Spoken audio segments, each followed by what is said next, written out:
ഇന്ന് ചൊവ്വാഴ്ച ആയതുകൊണ്ട് രാവിലെ 6 മണിയൊക്കെ ആകുമ്പോഴേക്കും എഴുന്നേറ്റാൽ മതിയായിരുന്നു കേട്ടോ. അപ്പോൾ രാവിലെ എഴുന്നേറ്റ് ഏട്ടായിക്ക് ആദ്യം കുളിക്കാൻ വെള്ളം വെച്ചു. പിന്നെ പെരയടിച്ച് തുടയ്ക്കാനൊക്കെ നോക്കിട്ടോ. അപ്പോൾ ഇന്നലെ വൈകുന്നേരം പെരയടിച്ച് തുടച്ച് രാത്രി പെരയടിച്ച് തുടച്ചിട്ട് കിടക്കാമെന്ന് ഓർത്തു. പണിയെല്ലാം അങ്ങ് തീരാത്തപ്പം തുടയ്ക്കൽ രാവിലത്തേക്ക് ഇട്ടിട്ട് കയറി കിടന്നുറങ്ങുകയാട്ടോ ചെയ്തേ. അപ്പോൾ രാവിലെ 6 മണിയായി എഴുന്നേറ്റപ്പം കുറേ 5 മണിയൊക്കെ ആയപ്പോൾ തൊട്ട് കണ്ണ് തുറന്ന് കിടക്കണേ.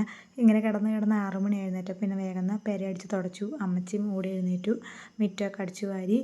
അപ്പോൾ കുളിയൊക്കെ കഴിഞ്ഞപ്പോഴേക്കും ഇച്ചൂട്ടൻ എഴുന്നേറ്റ് വന്നു കേട്ടോ. ഇച്ചൂട്ടൻ രാവിലെ ഇന്നലെ ഇച്ചിരി നേരത്തെ കിടന്നുറങ്ങിയായിരുന്നു. അപ്പോൾ രാവിലെ ആശാൻ എഴുന്നേറ്റ് വന്നിട്ടുണ്ട് ഉറക്കപ്പിച്ചിൽ. അങ്ങനെ കിടക്കുക കേട്ടോ. അതിൻ്റെ ഇടയ്ക്ക് പൂക്കളം പരിപാടികളൊക്കെ അവിടെ കഴിഞ്ഞായിരുന്നു. അത് കഴിഞ്ഞപ്പോഴേക്കും പുള്ളീനെ കുളിപ്പിച്ച് റെഡിയാക്കി അങ്ങനെ അങ്കൻവാടി കൊണ്ടുവിടാൻ പോണേ കേട്ടോ.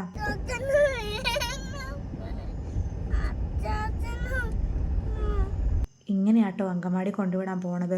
വണ്ടിയിൽ ഒറ്റ നിപ്പായിരുന്നു. ഇരിക്കോ ഇല്ല, വണ്ടിയിൽ കയറോ ഇല്ല, ബലം പിടിച്ച് വണ്ടിയിൽ ഇങ്ങനെ നിപ്പായിരുന്നു കേട്ടോ. പിന്നെ ഇവിടെ തൊട്ടടുത്താണ് കൊണ്ടുവിടാൻ പോണേ. അങ്ങനെ ഒരു പ്രകാരത്തിൽ അവിടെ വരെ കൊണ്ടുവിട്ടിട്ട് വന്നു കഴിഞ്ഞിട്ടും പണി ഒരുപാടുണ്ടായിരുന്നു. ഇന്നലെ രാത്രി ഒരു ബക്കറ്റ് തുണി സോപ്പ് വെള്ളത്തിൽ മുക്കി വെച്ചായിരുന്നു കേട്ടോ. ഞങ്ങളുടെ കൂടുതൽ ഡ്രസ്സിലും അത്യാവശ്യം നല്ല ചെളിയൊക്കെ ഉണ്ട് കേട്ടോ. വേറെ ഒന്നും കൊണ്ടല്ല, ഈ പണിയൊക്കെ കൂടുതലായതുകൊണ്ടാണ്. കുറച്ചും കൂടെ കഴിഞ്ഞാൽ എല്ലാം വാഷിംഗ് മെഷീനിലിട്ട് അലക്കാം. പക്ഷേ ഇപ്പോഴത്തെ തുണിയൊന്നും അലക്കാൻ പറ്റില്ല. ബെഡ്ഷീറ്റ് അടക്കം നമുക്ക് വാഷിംഗ് മെഷീനിൽ ഇടാൻ പറ്റില്ല.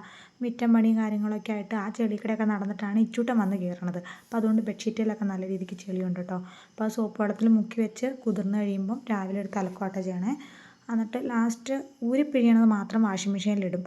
നേരത്തെ വാഷിംഗ് മെഷീൻ എങ്ങനെയാണെന്ന് വെച്ചാൽ നമുക്ക് 6 മിനിറ്റ് കൊണ്ട് നമുക്ക് പിഴിഞ്ഞ് മാത്രം കിട്ടുമായിരുന്നു. നമുക്ക് വെള്ളം കളഞ്ഞിട്ട് കഴിഞ്ഞാൽ ഡ്രൈ മാത്രമാക്കി കിട്ടുമായിരുന്നു. പക്ഷേ ഇത് പറ്റത്തില്ല കേട്ടോ. വാഷിംഗ് മെഷീൻ ഞങ്ങൾ കഴിഞ്ഞ ദിവസം ഒന്ന് ചേഞ്ച് ചെയ്തു. എനിക്ക് ആ വാഷിംഗ് മെഷീൻ്റെ സ്വഭാവം അത്രയ്ക്ക് ഇഷ്ടപ്പെട്ടില്ല.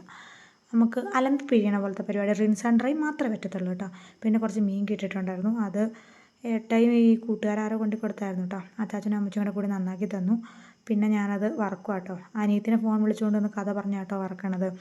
അനിയത്തിനെ വിളിച്ചുകൊണ്ട് നിന്ന് പറയണത് 2 പിള്ളേരെയും അംഗൻവാടിയിലും ഒരാളെ പ്രീ സ്കൂളിലും വിട്ട വിശേഷം കേട്ടോ. അങ്ങനെ സമയം പോയി. വൈകുന്നേരമായി. ഇച്ചൂട്ടനെ കൂട്ടിക്കൊണ്ട് വന്നു. ഇച്ചൂട്ടൻ എന്നിട്ട് ഫുഡ് കൊടുക്കുക. അംഗൻവാടിയിൽ ഇന്ന് വലിയ കാര്യമായിട്ട് പുള്ളി കഴിച്ചില്ല എന്നാണ് പറഞ്ഞത്. അപ്പോൾ അതുകൊണ്ട് ഞാൻ വന്നിട്ട് ഇച്ചിരി മീൻ വറുത്തതൊക്കെ കൂട്ടി ചോറ് കൊടുക്കുക കേട്ടോ. അപ്പോൾ അതിന് ശേഷം ഭയങ്കര തലവേദനയായിട്ട് ഒരു വീഡിയോയും എടുത്തില്ല.